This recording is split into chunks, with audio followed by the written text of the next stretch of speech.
So with me is Lawrie Hooper, member of the House of Keys for Ramsey and Year 3. How's it all going? LibVan, first of all, inside this organisation, are you enjoying it still? Any frictions? Anything you want to tell me?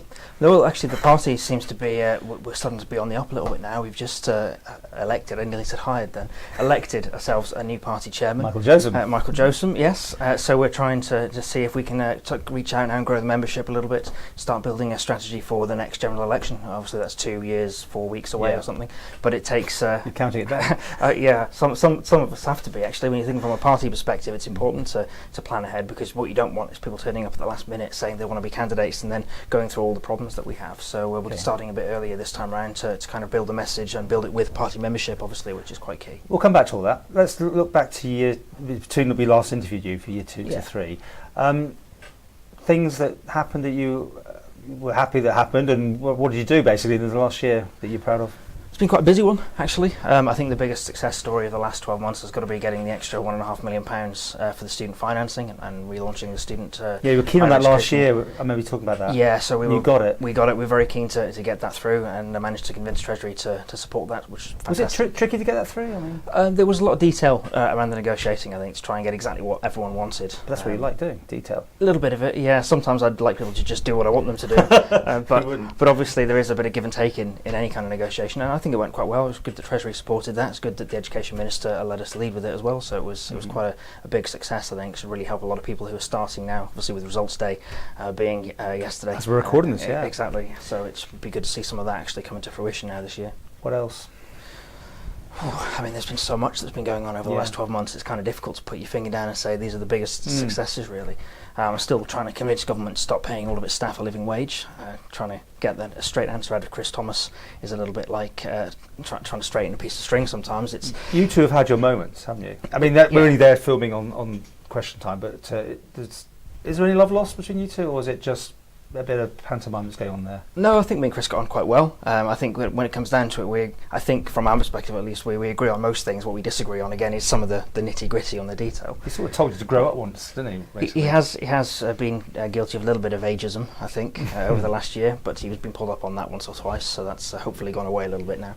But I can understand the frustrations. Obviously, you've got someone like me pressing him for an answer, pressing him to actually make some public commitments and public statements that he maybe isn't particularly willing to give. I can understand why that might frustrate him a little bit. I'm a little bit like a bulldog with that. I'm not going to let him go. I mean, in Tynwald, you asked that question. I'm talking a verbal question, and I think almost every other time you come back and say, well, you haven't actually answered that question. I want an answer. Do you find that frustrating? It can be. Sometimes I think everyone would be much better off and better served if ministers just gave a straight answer to a straight question. It's not brilliant when they don't. I can understand why they don't always want to give you a straight answer, but it doesn't help sometimes. But you're a dog with a bone.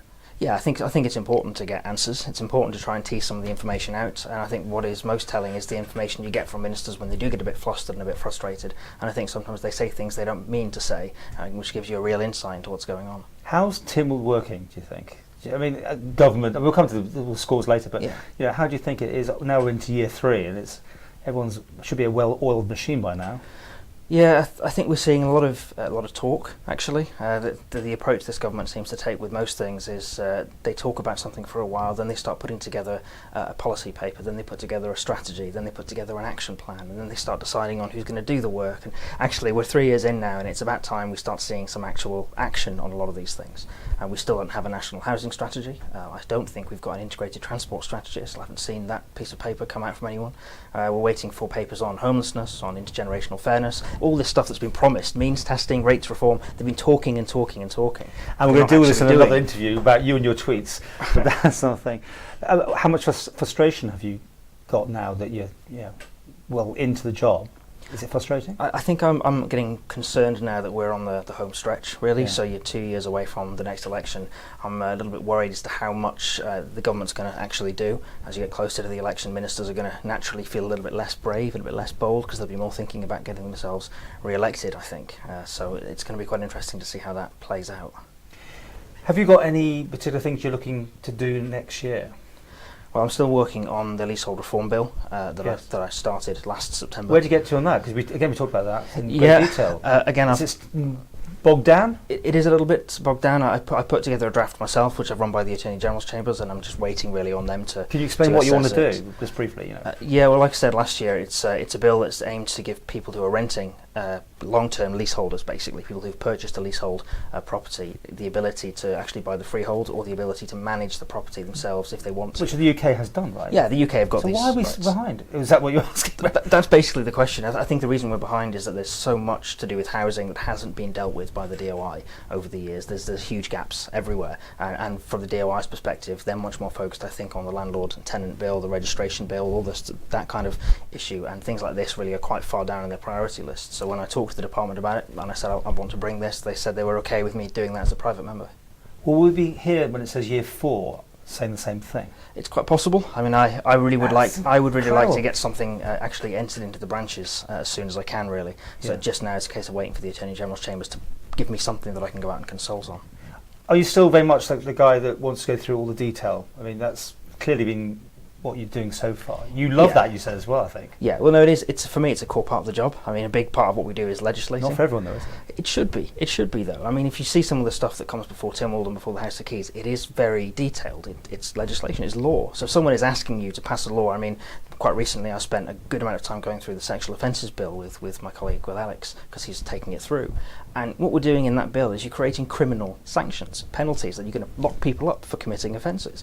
So it's important you get the detail right. And so when you have members that maybe aren't that interested in some of the detail, you have to think of the potential consequences of that. You're passing laws that you're saying we're going to lock you up for 14, 15 years for committing these offences. It's absolutely vital that the wording is right to make sure the offences are capturing what you're supposed to be capturing. And yeah, I mean, briefings, off thingy briefings, that people will just look at the appendix at the back and just take out a few notes. They probably, a lot of people that haven't actually read the whole thing at all. You go through it line by line, I'm guessing. I try to with most things. Some things you can't. You have to kind of prioritise. So things that are routine, like sanctions, you kind of expect Treasury to get those things right, and so you kind of glance through them. But anything that is it's coming for you that is quite big, quite detailed, quite complex, especially anything that comes with fines or costs or penalties, you really have to give it a special bit of attention. Are we a copy and paste government, though, in the sense of UK legislation, that they do all the work, then we just sort of rubber stamp it and just tweak it? There's is that good or bad as well? There's a bit of that. I mean, you've seen the health department with their copy and paste strategy. I was kind of leading you down there. Yeah, so it does happen. In some ways, it's not a bad thing to say, well, this is working in the UK, this is working in Scotland, this is working in Northern Ireland. Well, let's have that piece of legislation. Sometimes you do want to make things work better. So cannabis regulation is coming through supposedly now towards the end of the year.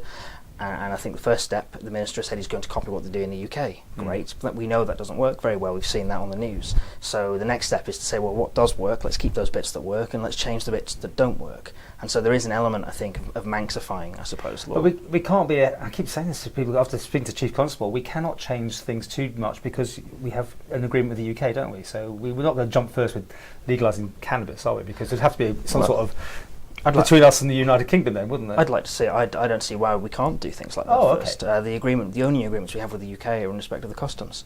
So but wouldn't it be a customs issue? Because you smoking marijuana here and you go on a boat and it'd be illegal, right? Absolutely. So we'd have to make sure there are proper checks at the ports to make sure that we can't export. But when it comes to the actual customs agreement, I don't think there's anything in that prevents us from selling different products or having different laws to what the UK have.